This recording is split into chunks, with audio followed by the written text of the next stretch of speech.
একবার আল্লাহ রব্বুল আলামিন হযরত জিবরাইল আলাইহিস সালামের মাধ্যমে রাসূল আকরাম সাল্লাল্লাহু আলাইহি ওয়াসাল্লামকে জানিয়ে দিলেন, হে আল্লাহর নবী, আপনার প্রিয় সাহাবী বেলাল আর মাত্র 7 দিন এই দুনিয়াতে জীবিত থাকবেন।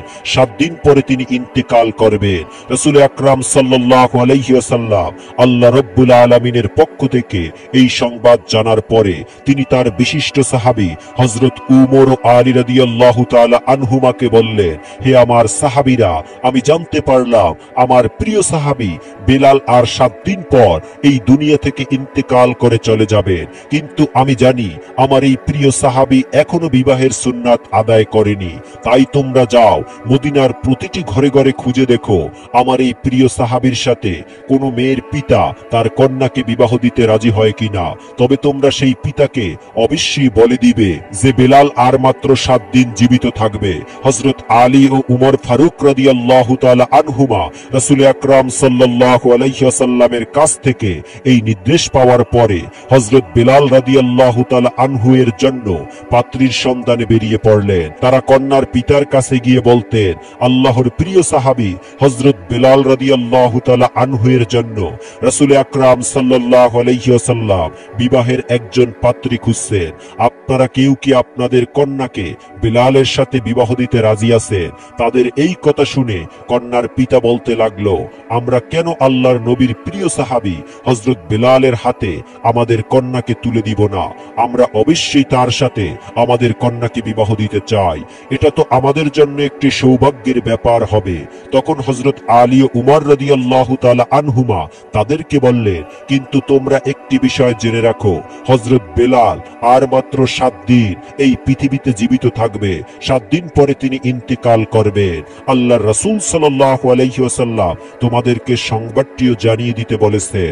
যখনই তারা জানতে পারলেন যে হযরত বেলাল আর মাত্র 7 দিন এই পৃথিবীতে জীবিত থাকবে, তখন তারা বলতে লাগলো, যদি অবস্থা এই রকম হয় বেলাল 7 দিন পর এই পৃথিবী থেকে ইন্তেকাল করবে, তাহলে আমরা আমাদের কন্যাকে তার হাতে তুলে দিতে কোনোভাবেই রাজি নয়, কারণ আমরা চাই না 7 দিন পরে আমাদের কন্যা বিধবা হয়ে যায়। অতঃপর হযরত উমর ও আলী রাদিয়াল্লাহু তাআলা আনহুমা মদিনার বিভিন্ন জায়গায় হযরত বেলালের জন্য একজন মেয়ে খুঁজতে লাগলেন, কিন্তু তারা কোনো মেয়ে খুঁজে পাচ্ছিলেন না। খুঁজতে খুঁজতে তারা একটি জঙ্গলে পৌঁছে গেলেন। সেখানে গিয়ে তারা দেখতে পেলেন এক ব্যক্তি ঝুপড়ি নির্মাণ করে সেই জঙ্গলে থাকছেন। সেই ব্যক্তি যখন হযরত উমর ও আলী রাদিয়াল্লাহু তাআলা আনহুমাকে দেখলেন, তিনি জিজ্ঞাসা করলেন, হে আল্লাহর বান্দারা, আপনারা কি উদ্দেশ্যে এই জঙ্গলে আমার ঝুপড়িতে আগমন করেছেন? হযরত উমর ও আলী রাদিয়াল্লাহু তাআলা আনহুমা তার কথা শুনে বললেন, আমরা আল্লাহর নবীর সাহাবী হযরত উমর ও আলী, আমরা রাসূল আকরাম সাল্লাল্লাহু আলাইহি ওয়াসাল্লামের নির্দেশে তার একজন প্রিয় সাহাবী হযরত বেলালের জন্য একজন মেয়ের সন্ধান করছি, যার সাথে তার বিবাহ দেওয়া যায়। তখন সেই ব্যক্তি বলল, যদি তাই হয় তাহলে তো আমার একজন মেয়ে আছে, আমি তাকে আল্লাহর প্রিয় সাহাবী হযরত বেলালের হাতে তুলে দিতে চাই। আর কেনই বা আমি আমার কন্যাকে তার হাতে তুলে দিতে চাইব না, কারণ তিনি তো আল্লাহর নবীর একজন প্রিয় সাহাবী। তার হাতে আমার কন্যাকে তুলে দিতে পারলে আমি নিজেকে সৌভাগ্যবান মনে করব। তখন হযরত আলী ও উমর রাদিয়াল্লাহু তাআলা আনহু তাকে বললেন, তবে তুমি এই কথাটিও জেনে রাখো, আল্লাহর সেই প্রিয় সাহাবী এই দুনিয়াতে আর মাত্র 7 দিন জীবিত থাকবে। 7 দিন পরেই তিনি ইন্তেকাল করবেন। যখন সেই ব্যক্তি তাদের কাছ থেকে সংবাদ জানতে পারলেন, তখন তিনি বললেন, যদি মাত্র 7 দিনে এই পৃথিবীতে তিনি জীবিত থাকেন, তাহলে আমি আমার কন্যাকে তার হাতে তুলে দিতে চাই না, কারণ আমি চাই না মাত্র 7 দিনের মধ্যেই আমার কন্যা বিধবা হয়ে যাক। আল্লাহর নবীর প্রিয় সাহাবী ও সেই ব্যক্তির মধ্যকার এই কথাগুলি দূরে দাঁড়িয়ে তার কন্যা শুনেছিলেন। তার কন্যাটি যখন দেখলেন তার পিতা আল্লাহর নবীর সাহাবীর সাথে তার বিবাহের কথা বাতিল করে দিচ্ছেন, তখন সে ডাক দিয়ে বললেন, আব্বাজান, আমি এই বিবাহে রাজি আছি। আপনি কিভাবে এমন বিবাহের পয়গাম প্রত্যাখ্যান করতে পারেন, যেই পয়গাম আল্লাহর নবী সাল্লাল্লাহু আলাইহি ওয়াসাল্লাম সরাসরি নিজে থেকে পাঠিয়েছেন? আব্বাজান, আমার জীবনে যত কষ্টই হোক না কেন, আমি চাই রাসূল আকরাম সাল্লাল্লাহু আলাইহি ওয়াসাল্লামের এই নির্দেশটি পালন করতে। এরপর আল্লাহর নবীর প্রিয় সাহাবী হযরত বেলালের সাথে সেই কন্যার বিবাহ হয়ে গেল। হযরত বেলাল রাদিয়াল্লাহু তাআলা আনহু তখন তাকে জিজ্ঞাসা করলেন, হে আল্লাহর বান্দি, তুমি একথা জানার পরেও কেন আমাকে বিবাহ বিবাহ করলে, যা আমি কেবলমাত্র 7 দিন পৃথিবীতে জীবিত থাকব, 7 দিন পরে তো তুমি বিধবা হয়ে যাবে। তখন সেই মেয়েটি উত্তর দিলেন, হে আল্লাহর প্রিয় সাহাবী, যদিও 7 দিন পরে আমি বিধবা হয়ে যাই, তারপরেও আমি আমার জীবন দিয়ে রাসূল আকরাম সাল্লাল্লাহু আলাইহি ওয়াসাল্লামের একটি নির্দেশ পালন করতে পেরেছি, এই জন্য আমি আমার নিজেকে ধন্য মনে করছি। আর আপনার মতো আল্লাহর নবীর একজন প্রিয় সাহাবীকে আমার স্বামী হিসেবে পাওয়া তো আমার পরম সৌভাগ্যের ব্যাপার। হযরত বেলাল রাদিয়াল্লাহু তাআলা আনহু যেই দিন ইন্তেকাল করবে, সেই দিন তিনি তার বিবিকে বললেন, বিবি, আজ রাতেই তো আমি ইন্তেকাল করব, ইন্তেকালের পূর্বে আমার মনে চাচ্ছে কিছু রুটি ভক্ষণ করার, অতএব তুমি যাও প্রতিবেশীর বাড়ি থেকে কিছুটা আটা এনে আমার জন্য কয়েকটা রুটি তৈরি করো। হযরত বেলাল রাদিয়াল্লাহু তাআলা আনহু এর স্ত্রী তার কথা মতো 60টি রুটি তৈরি করে তার সামনে পরিবেশন করলেন। এমন সময় একজন ভিক্ষুক দরজায় এসে ডাক দিয়ে বললেন, হে গৃহকর্তা, আজ কয়েকদিন যাবৎ আমি কিছুই ভক্ষণ করিনি, ক্ষুধায় আমার পেটে আগুন লেগে গেছে, দয়া করে আমাকে কিছু খাবার ভিক্ষা দান করুন। হযরত বেলাল রাদিয়াল্লাহু তাআলা আনহু যখন দেখলেন তার দরজার সামনে একজন ভিক্ষুক খাবার প্রার্থনা করছে, তখন তিনি তার মৃত্যুর আগের শেষ ইচ্ছাটা পূরণ না করে সবগুলি রুটি সেই ভিক্ষুককে দান করে দিলেন। ফকির হযরত বেলাল রাদিয়াল্লাহু তাআলা আনহু এর দরজার সামনে সেই রুটিগুলি খেতে বসলেন। যখন হযরত বেলাল রাদিয়াল্লাহু তাআলা আনহুর মৃত্যুর সময় ঘনিয়ে আসলো, তখন হযরত আজরাইল আলাইহিস সালাম তার জান কবজ করার জন্য তার দরজার সামনে উপস্থিত হলেন। কিন্তু হযরত বেলাল রাদিয়াল্লাহু তাআলা আনহু এর দরজার সামনে উপস্থিত হয়ে দেখতে পেলেন এক ফকির ঘরের ভিতরে যাওয়ার পথ আটকে বসে আছে। তখন হযরত আজরাইল আলাইহিস সালাম সেই ফকিরকে লক্ষ্য করে বললেন, এই ফকির, তুই এখানে পথ আটকে বসে আছিস কেন? আমাকে ঘরের প্রবেশ করতে দে। আল্লাহ রাব্বুল আলামিন আদেশ করেছেন যেন আমি বেলালের জান কবজ করে নিয়ে যাই। তখন সেই ফকির আজরাইল আলাইহিস সালামকে বলল, হে আজরাইল, তুই কি জানিস না খানা খাওয়ার সময় কাউকে বিরক্ত করতে হয় না? তুই কি দেখতে পাচ্ছিস না আমি এখানে বসে খানা খাচ্ছি? হযরত আজরাইল আলাইহিস সালাম যখন দেখলেন ফকির কোনোভাবেই তার পথ ছাড়ছে না, তখন তিনি আল্লাহ রাব্বুল আলামিনের কাছে গিয়ে বললেন, হে পরওয়ারদিগার, আমি আপনার হুকুমে আপনার বান্দা বেলালের জান কবজ করতে গিয়েছিলাম, কিন্তু সেখানে গিয়ে দেখি এক ফকির বেলালের ঘরের দরজার পথ আটকে বসে আছে। আমি তার কারণে বেলালের ঘরে প্রবেশ করতে পারছি না এবং তার জান কবজ করতে পারছি না। তখন আল্লাহ রাব্বুল আলামিন আজরাইল আলাইহিস সালামকে বললেন, হে আজরাইল, আমার যেই বান্দা বেলালের দরজার সামনে বসে আছে সে আমার অত্যন্ত প্রিয় ভালোবাসার পাত্র। খবরদার, তুই তার সাথে কোনো রকম বেয়াদবি করিস না। এখন গিয়ে তুই আদবের সাথে তাকে জিজ্ঞাসা কর সে কি চায়। যদি তার কোনো দাবি থাকে তুই তার দাবি পূরণ কর, তারপরেই হযরত বেলালের জান কবজ করে নিয়ে আসিস। আল্লাহ রাব্বুল আলামিনের এই নির্দেশে হযরত আজরাইল আলাইহিস সালাম আবার হযরত বেলাল রাদিয়াল্লাহু তাআলা আনহু এর দরজার সামনে আসলেন তার জান কবজ করার জন্য। কিন্তু তখনও তিনি দেখতে পেলেন সেই ফকির হযরত বেলালের দরজার সামনে বসে রুটিগুলি ভক্ষণ করছেন। এবার হযরত আজরাইল আলাইহিস সালাম সেই ফকিরকে বললেন, হে আল্লাহর প্রিয় বান্দা, বলো তুমি বেলালের দরজা থেকে সরে যাওয়ার জন্য কি চাও? আল্লাহ রাব্বুল আলামিন বলেছেন তুমি যা চাইবে আল্লাহ রাব্বুল আলামিন তোমাকে তাই দান করবে। তখন সেই ফকির বলল, বেলাল আমাকে 60টি রুটি দান করেছে, আর আল্লাহ রাব্বুল আলামিন বলেছেন যে 1 গুণ দান করবে তার বিনিময়ে আল্লাহ তাকে 10 গুণ দান করবেন। আমি চাই বেলালের এই 60টি রুটির বিনিময় তাকে 70 বছর হায়াত দান করা হোক। ফকিরের কথা শুনে হযরত আজরাইল আলাইহিস সালাম বললেন, এটা তো অসম্ভব। আল্লাহ রাব্বুল আলামিন আমাকে জান কবজ করার নির্দেশ দিয়েছেন, অতএব আমাকে তার জান কবজ করে আল্লাহ রাব্বুল আলামিনের হুকুম পালন করতেই হবে। তুমি এছাড়াও অন্য কিছু চাও, এছাড়া তুমি যা চাইবে আল্লাহ রাব্বুল আলামিন তোমাকে তাই দান করবেন। তখন সেই ফকির বলল, আমি এছাড়া অন্য কিছুই চাই না। দুনিয়ার কোনো ধন সম্পদ, পার্থিব সুখ শান্তির কোনো আশা আমার নেই। আমি চাই আল্লাহর সাহাবী হযরত বেলালের বেলালের হায়াত 70 বছর পর্যন্ত বৃদ্ধি করে দেয়া হোক। হযরত আজরাইল আলাইহিস সালাম বললেন, তোমার এই দাবি কোনোভাবেই আমি পূরণ করতে পারবো না। আল্লাহ রাব্বুল আলামিন আমাকে তার জান কবজ করার নির্দেশ দিয়েছেন, অতএব আমাকে তার জান কবজ করতেই হবে। তখন সেই ফকির বলল, আজরাইল, আল্লাহ তাআলা পারে না এমন কোনো কাজ নেই। আল্লাহ রাব্বুল আলামিন যদি বেলালের হায়াত বৃদ্ধি না করে দেন, তাহলে আমি 70 বছর যাবত 60টি রুটি বেলালের দরজার সামনে বসে ভক্ষণ করব। আর এইভাবে না তুমি বেলালের ঘরে প্রবেশ করতে পারবে, আর না তার জান কবজ করতে পারবে।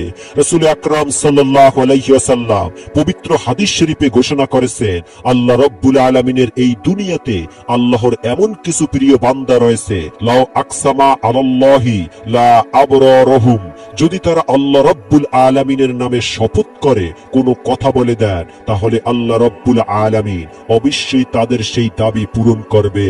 হযরত বেলালের দরজার সামনে যেই ফকির বসেছিলেন, তিনি সাধারণ কোনো ফকির ছিলেন না, তিনি ছিলেন আল্লাহ ও তার রাসূলের পাগল হযরত ওয়াইস কুরুনী রাহমাতুল্লাহ আলাইহি।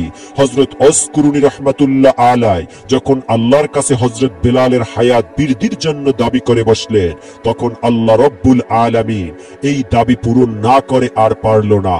তখন তিনি হযরত আজরাইল আলাইহিস সালামকে ডাক দিয়ে বললেন, হে মালাকুল মউত আজরাইল, আমার প্রিয় বান্দা ওয়াইস কুরুনী একটি দাবি করে বসেছে, আর আমি আল্লাহ সেই দাবি কি পূরণ করব না? এটা কিভাবে হতে পারে? হে আজরাইল, তুমি ফিরে আসো। আমি আমার প্রিয় বান্দা হযরত ওয়াইস কুরুনীর দাবি মঞ্জুর করে নবীজির প্রিয় সাহাবী হযরত বেলালের হায়াত 70 বছর পর্যন্ত দীর্ঘ করে দিলাম। একবার আমিরুল মুমিনিন হযরত উমর ফারুক রাদিয়াল্লাহু তাআলা আনহু হযরত আলী রাদিয়াল্লাহু তাআলা আনহুকে সঙ্গে নিয়ে কুফা নগরীতে গমন করলেন। তিনি কুফা নগরীতে গিয়ে কুফার অধিবাসীদেরকে লক্ষ্য করে বললেন, হে কুফাবাসীরা, তোমরা কি কেউ আমাকে ওয়াইস কুরুনীর সংবাদ দিতে পারো? হুজুর আকরাম সাল্লাল্লাহু আলাইহি সাল্লামের একটি বিশেষ নির্দেশ পালন করার জন্য আল্লাহর প্রিয় বান্দার সাথে আমাদের দেখা করা একান্ত প্রয়োজন। তখন কুফার অধিবাসীরা বলল, হুজুর, আমরা এমন কোন ব্যক্তিকে চিনি না। উমর রাদিয়াল্লাহু তাআলা আনহু তাদেরকে বললেন, তোমাদের এখানে কেউ কি এমন লোক আছেন যার বাড়িঘর এলাকায়? উমর রাদিয়াল্লাহু তাআলা আনহু এর এই কথা শুনে একজন ব্যক্তি দাঁড়িয়ে বললেন, হুজুর, আমার বাড়ি এলাকায়। উমর রাদিয়াল্লাহু তাআলা আনহু তাকে জিজ্ঞাসা করলেন, তুমি কি ওয়াইস কুরুনী নামক কোন ব্যক্তিকে চিনো? সেই ব্যক্তি বললেন, হুজুর, আমি একজন ব্যক্তিকে চিনি, কিন্তু আমি জানি না যে সে আপনাদের তলবকৃত ব্যক্তি কিনা। সে একজন পাগল প্রকৃতির লোক। মানুষেরা যখন হাসে তখন সে কাঁদে, আর মানুষেরা যখন কাঁদে তখন সে হাসে। সে উট চড়িয়ে দিন অতিবাহিত করে। তার জামা কাপড়গুলি ছিঁড়া ও ময়লা। সে সব সময় মানুষের দৃষ্টির অন্তরালে থাকতে পছন্দ করে। হযরত উমর রাদিয়াল্লাহু তাআলা আনহু তখন সেই ব্যক্তিকে বললেন, তুমি আমাদেরকে তার কাছে নিয়ে চলো, আমরা এমন একজন ব্যক্তিকেই খুঁজছি। আল্লাহর নবী সাল্লাল্লাহু আলাইহি ওয়াসাল্লাম আমাদের কাছে তার সকল নির্দেশ বলে দিয়েছেন। তুমি যেই নির্দেশগুলি বলেছো, রাসূল আকরাম সাল্লাল্লাহু আলাইহি ওয়াসাল্লাম আমাদের কাছে এই রকম নিদর্শন বলেছিলেন, অতএব তুমি আমাদেরকে সেই ব্যক্তির কাছে নিয়ে চলো। তখন সেই ব্যক্তি হযরত উমর ফারুক রাদিয়াল্লাহু তাআলা আনহু ও হযরত আলী রাদিয়াল্লাহু তাআলা আনহুকে নিয়ে সেই ব্যক্তির খোঁজে বেরিয়ে পড়লেন। এক বিরাম ময়দানে গিয়ে তারা দেখতে পেলেন সেই ব্যক্তি একটি গাছের নিচে নামাজ আদায় করছেন। হযরত উমর রাদিয়াল্লাহু তাআলা আনহু তখন তার কাছে গিয়ে পাশে গিয়ে দাঁড়িয়ে রইলেন। সেই লোকটি নামাজ শেষ করলে তারা তাকে সালাম দিলেন। লোকটি সালামের উত্তর দিয়ে তাদেরকে জিজ্ঞাসা করলেন, আপনারা কে? কি উদ্দেশ্যে আমার কাছে এসেছেন? তারা উত্তর দিল, আমরা আল্লাহর নবীর সাহাবী হযরত উমর ও আলী রাদিয়াল্লাহু তাআলা। আমরা আল্লাহর একজন প্রিয় বান্দাকে অন্বেষণের উদ্দেশ্যে এখানে এসেছি। আপনি কি দয়া করে আপনার নামটি আমাদের কাছে বলবেন? তখন সেই ব্যক্তি বলল, আমার নাম আব্দুল্লাহ, অর্থাৎ আমি আল্লাহর বান্দা। হযরত উমর রাদিয়াল্লাহু তাআলা আনহু বললেন, আমরা তো সবাই আব্দুল্লাহ। আমি আপনার কাছে সেই নামটি জানতে চাচ্ছি যেই নামটি আপনার বাবা মা আপনার জন্য রেখেছিলেন। তখন সেই ব্যক্তি বলল, আমার বাবা মা আমার জন্য ওয়াস নাম রেখেছিল এবং লোকেরা আমাকে কর এলাকার অধিবাসী হওয়ার কারণে ওয়াস কুরুনী বলে ডাকে। তখন উমর রাদিয়াল্লাহু তাআলা আনহু আদবের সাথে তাকে বললেন, হে আল্লাহর বান্দা, আপনি কি দয়া করে আপনার ডান হাতটি আমাদেরকে দেখাবেন? ওয়াস কুরুনী রাহমাতুল্লাহ রহমাতুল্লাহ আলাইহি তখন হযরত উমর ও আলী রাদিয়াল্লাহু তাআলা আনহুর দিকে ডান হাতটি এগিয়ে দিলেন। তারা দেখতে পেলে তার ডান হাতে কুষ্ঠরোগের একটি সাদা চিহ্ন রয়েছে। রাসূল আকরাম সাল্লাল্লাহু আলাইহি ওয়াসাল্লাম তার নির্দেশগুলি বলার সময় এই নির্দেশগুলিও বলে দিয়েছিলেন। তখন তারা দুজনে তার হাতে চুম্বন দিয়ে বললেন, হে আল্লাহর প্রিয় বান্দা, আমরা তো আপনার খোঁজে এসেছিলাম। তখন তিনি তাদেরকে জিজ্ঞাসা করলেন, কেন আপনারা এত কষ্ট করে আমাকে অন্বেষণ করে বের করেছেন? তখন তারা বললেন, হুজুর আকরাম সাল্লাল্লাহু আলাইহি ওয়াসাল্লাম তার ইন্তেকালের পূর্বে আমাদেরকে একটি নসিহত করে গেছেন। তিনি তার পবিত্র জুব্বা মোবারক আমাদের হাতে দিয়ে বলে গেছেন আমরা যেন এটি আপনার কাছে পৌঁছে দেই, এবং তিনি আরো বলেছেন, তোমরা অস্কুরুনিকে বলবে তিনি যেন আমার উম্মতের জন্য দোয়া করে। অস্কুরুনি রহমাতুল্লাহ আলাইহি বললেন, আপনারা হলেন রাসূল আকরাম সাল্লাল্লাহু আলাইহি সাল্লামের প্রিয় সাহাবী, দোয়া করার জন্য তো আপনারাই আমার চেয়ে অধিক উপযুক্ত ব্যক্তি, অতএব আপনারা তার উম্মতের জন্য দোয়া করুন। তারা বললেন, আমরা তো সব সময় রাসূল আকরাম সাল্লাল্লাহু আলাইহি সাল্লামের উম্মতের জন্য দোয়া করি। আল্লাহর নবী বিশেষ করে আপনার কাছে এই অনুরোধটি করার জন্য বলেছেন। অস্কুরুনি রহমাতুল্লাহ আলাইহি বললেন, হে নবীর প্রিয় সাহাবীরা, তার পবিত্র জুব্বা মুবারকের মতো রক্ষা করার ক্ষমতা কি আমার রয়েছে? আমি তো একজন পাপী এবং পাগল মানুষ, কিভাবে আমি তার পবিত্র জুব্বা মুবারকের মতো মর্যাদা রক্ষা করব? তারা বললেন, রাসূল আকরাম সাল্লাল্লাহু আলাইহি সাল্লাম আপনার কাছে যেহেতু এই জুব্বা মুবারক পাঠিয়েছেন, অতএব তিনি অবশ্যই জানতেন আল্লাহর কাছে আপনি কতটা দামি। দয়া করে আপনি তার জুব্বা মুবারক গ্রহণ করুন এবং তার গুনাহগার উম্মতের জন্য দোয়া করুন। তখন হযরত অস্কুরুনি রাহমাতুল্লাহ আলাইহি তাদের কাছ থেকে রাসূল আকরাম সাল্লাল্লাহু আলাইহি সাল্লামের পাঠানো জুব্বা মুবারক গ্রহণ করলেন এবং তিনি তাদেরকে বললেন, আপনারা এখানে একটু দাঁড়িয়ে থাকুন, আমি একান্ত নিবৃত্তে আমার দয়াময় প্রভুর সাথে কিছুক্ষণ কথা বলে নেই। এরপরে অস্কুরুনি রাহমাতুল্লাহ আলাইহি হযরত আলী উমর রাদিয়াল্লাহু তাআলা আনহুকে সেই স্থানে দাঁড় করিয়ে রেখে একটু দূরে সরে গেলেন। অতঃপর তিনি সিজদায় পড়ে আল্লাহ রাব্বুল আলামিনের দরবারে কাঁদতে লাগলেন, হে আল্লাহ, তোমার প্রিয় হাবিব আমার কাছে তার জুব্বা মুবারক পাঠিয়েছেন এবং তিনি বলেছেন আমি যেন তার গুনাহগার উম্মতদের জন্য দোয়া করি। তোমার হাবিব তার দায়িত্ব পালন করেছে। হযরত আলী উমর রাদিয়াল্লাহু তাআলা আনহুকে তিনি একটি দায়িত্ব দিয়েছিলেন, তারাও তাদের দায়িত্ব পালন করেছে, এবং আপনার প্রিয় হাবিব আমাকেও একটি দায়িত্ব দিয়েছেন, আর তা হলো আমি যেন তার গুনাহগার উম্মতের জন্য দোয়া করি। হে আল্লাহ, আমি আপনার প্রিয় হাবিবের নির্দেশে আপনার দরবারে তার গুনাহগার উম্মতের জন্য দোয়া করছি। দয়াময়, আপনি তার সকল গুনাহগার উম্মতকে ক্ষমা করে দিন। অস্কুরুনি রাহমাতুল্লাহ আলাইহির এই মোনাজাতের পরিপ্রেক্ষিতে আল্লাহ রাব্বুল আলামিন বলেন, হে ওয়াইস, তুমি সিজদা থেকে মাথা উঠাও, তোমার এই দোয়ার বরকতে আমি উম্মতে মুহাম্মাদীর একটি অংশকে ক্ষমা করে দিলাম। অস্কুরুনি রাহমাতুল্লাহ আলাইহি বললেন, হে আল্লাহ, আপনি যতক্ষণ পর্যন্ত তার তামাম উম্মতে মুহাম্মাদীকে ক্ষমা করবেন না, ততক্ষণ পর্যন্ত আমি সিজদা থেকে মাথা উঠাবো না এবং আপনার প্রিয় হাবিবের জুব্বা মুবারক পরিধান করব না। তখন আল্লাহ রাব্বুল আলামিন বললেন, হে ওয়াইস, তোমার দোয়ার কারণে আমি উম্মতে মুহাম্মাদের 1/3 অংশের গুনাহ মাফ করে দিলাম, তুমি সিজদা থেকে মাথা উঠাও।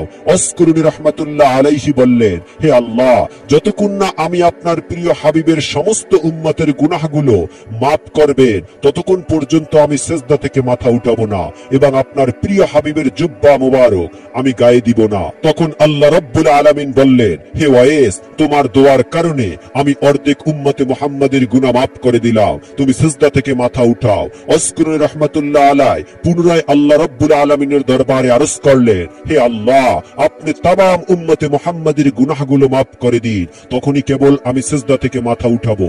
ওইদিকে দূরে দাঁড়িয়ে থাকা হযরত উমর ও আলী রাদিয়াল্লাহু তাআলা আনহু অনেকক্ষণ পর্যন্ত দাঁড়িয়ে থাকার কারণে বিরক্ত বোধ করলেন। তখন তারা হযরত অস্কুরুনি রাহমাতুল্লাহ আলাইহির কাছে গিয়ে দেখতে চাইলেন আসলে তিনি কি করছেন। যখন হযরত উমর ও আলী রাদিয়াল্লাহু তাআলা আনহু অস্কুরুনি রাহমাতুল্লাহ আলাইহির কাছে গিয়ে আসলেন, তখন তার ধ্যান ভঙ্গ হয়ে গেল, আশিক মাশুকের প্রেম বন্ধন ছিন্ন হয়ে গেল। তখন তিনি অত্যন্ত আফসোস নিয়ে হযরত উমর ও আলী রাদিয়াল্লাহু তাআলা আনহুমাকে বললেন, আপনারা যদি আরেকটু পরে আসতেন তাহলে আমি সমস্ত উম্মতে মুহাম্মাদের গুণবলীকে মাফ করে নিতে পারতাম। আপনারা আমার কাছে এগিয়ে আসায় আমার ধ্যান ভঙ্গ হয়ে গিয়েছে, যার কারণে আমি আল্লাহ রাব্বুল আলামিনের কাছ থেকে সমস্ত উম্মতে মুহাম্মাদের গুনাহগুলো মাফ করিয়ে নিতে পারলাম না।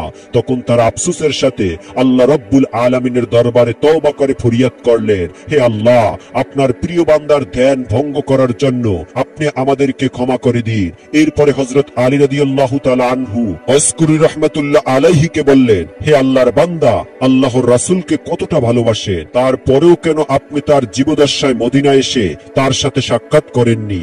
আশকুরি রাহমাতুল্লাহ আলাইহি তখন তাদেরকে জিজ্ঞাসা করলেন, আপনারা তো সব সময় রাসূল আকরাম সাল্লাল্লাহু আলাইহি সাল্লামের পাশেই ছিলেন, আচ্ছা বলুন তো তার চেহারা মোবারকে যেই ভুরুগুলো ছিল সেইগুলো কি জোড়া লাগানো ছিল, না তার মাঝে কোনো ফাঁকা স্থান ছিল?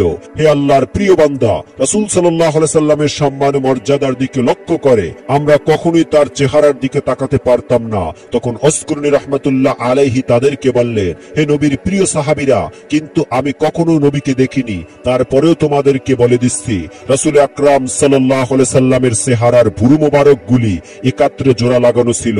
মূলত রাসূল আকরাম সাল্লাল্লাহু আলাইহি সাল্লামকে দেখার প্রবল বাসনা আমার মনেও ছিল, কিন্তু আমার একজন বৃদ্ধা অসুস্থ মা ছিল, তার সেবা যত্ন করার মতো আমি ছাড়া এই পৃথিবীতে আর কেউই ছিল না, তাই তাকে ফেলে রাসূলের সাক্ষাৎ করার জন্য আমি কখনোই যেতে পারিনি।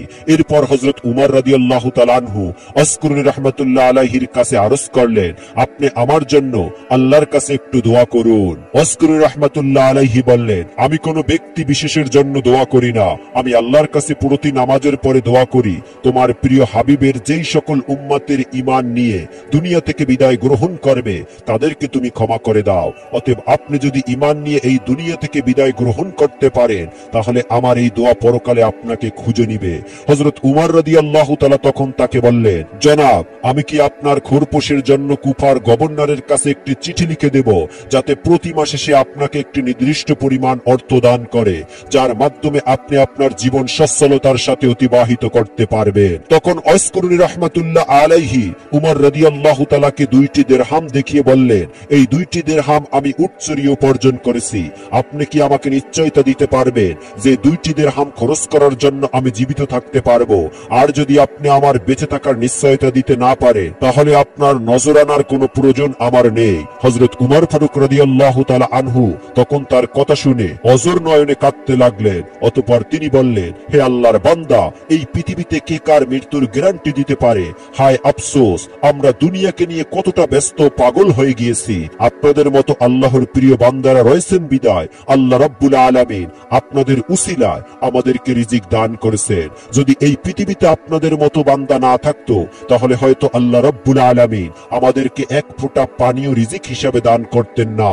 তখন আশকুরি রাহমাতুল্লাহ আলাইহি তাদেরকে বললেন, এবার আপনারা আমাকে বিদায় দান করুন, আমি লোকচক্ষের অন্তরালে থাকতে সব সময় পছন্দ করি। উমর রাদিয়াল্লাহু তাআলা আনহু তাকে বললেন, হে আল্লাহর প্রিয় বান্দা, কখনো যদি আপনার কোনো প্রয়োজন হয় তাহলে আমাদেরকে স্মরণ করবেন। আশকুরি রাহমাতুল্লাহ আলাইহি বললেন, হে আল্লাহর নবীর প্রিয় সাহাবী, আল্লাহ রাব্বুল আলামিন আমার উত্তম অভিভাবক, আমি সব সময় আমার সকল প্রয়োজন তার কাছেই ব্যক্ত করি, পৃথিবীর কোন শ্রেষ্ঠ মাখলুকের কাছে ব্যক্ত করি না। এই বলে আশকুরি রাহমাতুল্লাহ আলাইহি তাদের কাছ থেকে বিদায় গ্রহণ করলেন।